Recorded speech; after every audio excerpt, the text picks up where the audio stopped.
All right, welcome to the Extreme Superthon Show. Today we have Jessica Johannisen with us, joining us. She's a social worker as well as a lecturer. Jessica, give us a little bit of info of yourself and what you're about and what you're doing. Everyone would love to know. Yeah, hi. Thank you very much for having me today. I'm really excited to be part of this. I am a lecturer at Johannisen College in West degree last year, so we have first and second year students at the college. Really exciting time for social work.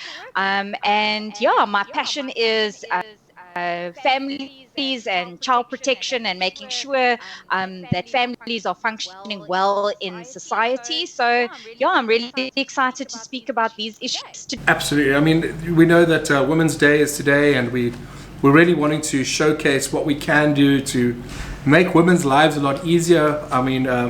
I think a very good topic is restriction on movement. You know, since COVID started, it's been very difficult to be able to go and see your social worker or your psychologist, or all those sort of things that one needs, gynecologists, doctors, and also to get hold of medication. I mean, how's it been on your side? How have you found it?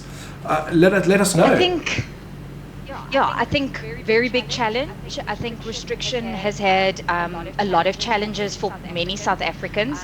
If you have a look at even things like community support, supporting children, supporting looking after older persons within the household, family members, moms, dads being essential work, and having to go and work, and who's looking after the kids and workers, and families been separated, and that's also obviously caused a great deal of anxiety.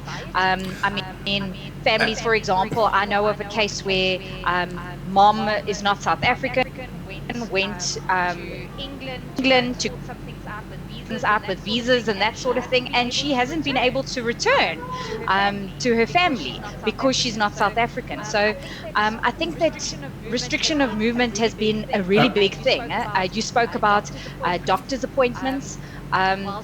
Whilst we were able to go to, social workers were able to work from level 4, and doctors have been open, people are scared. People were scared to go to the doctors. I have spoken to quite a couple of doctors, medical doctors, and they said that people are not coming in for their normal appointments.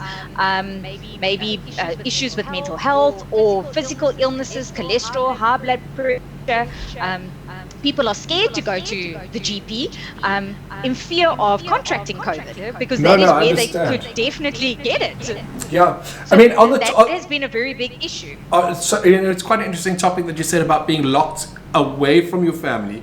What about those families that were going to already go through a divorce or were separated, and that have been forced to actually spend more time together locked in their homes? I mean, what's happening on that front? I think that we've just randomly people that I speak to, a lot of people say, either families make it during or it breaks them. And I think the reality is, because there's so much, there's so much stress, there's so much anxiety, people are losing their job, financial strains. It puts a lot of pressure on a family, and families need to be together all the time. You don't have this break of going to work, going to school. The reality is that it can cause a lot of conflict within families. And if we have a look at things like gender-based violence, women or children might be stuck with their abusers at home. Well, that I was going to get onto that. Yeah, going to school could have been an escape for them, and now you have the abuser in the house. Everybody is stressed out, and there is no escape of going to work, just going for a walk. I'm glad you said that, because it's quite interesting. Where we're working here at Extreme Superthon, we have a lot of female volunteers, and in fact we've got more female volunteers than male volunteers, and I think it's for exactly what you're saying, is that it's an escape. It's for them to move out of their environment and almost into a safe ground more than anything else, away from the drugs, away from the husband that not necessarily wants to be abusive. I don't know if I can say that, but I think it's exacerbated by the fact that he can no longer be a man. I'm not at any saying that it's right. Don't get me wrong at all. What I am saying though is that it must be very difficult to be living under these circumstances with people that you don't want to be with.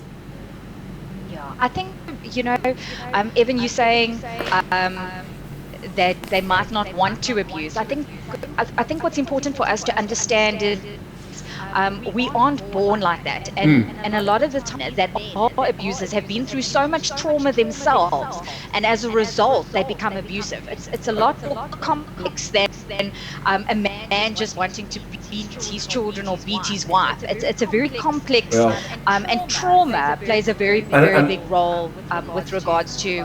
And I think a big part of it is that a lot of it's learned behavior as well. So if you were born in an abusive home, I mean, I think a lot of men, especially, that is learned behavior, and that's what my dad did. It seemed normal where I was, and obviously it's not. I mean, completely not normal. At no point should anyone raise a hand to anybody, being male or female. But we have a huge problem and a cultural problem in this country, and that's where I wanted to lead this question to, from a cultural point of view. What's happening in our townships, what's happening in our more colored communities, and then what's happening in our very affluent white areas. I think the reality is that COVID has hit us all bad, and if you don't mind me reading something that I found on the internet, I'd love you to. And I've seen it a couple of times on Facebook, and I think it's very reflective of what's going on in all communities in South Africa and in the world. The quote says, people have been saying that we're in the same boat in the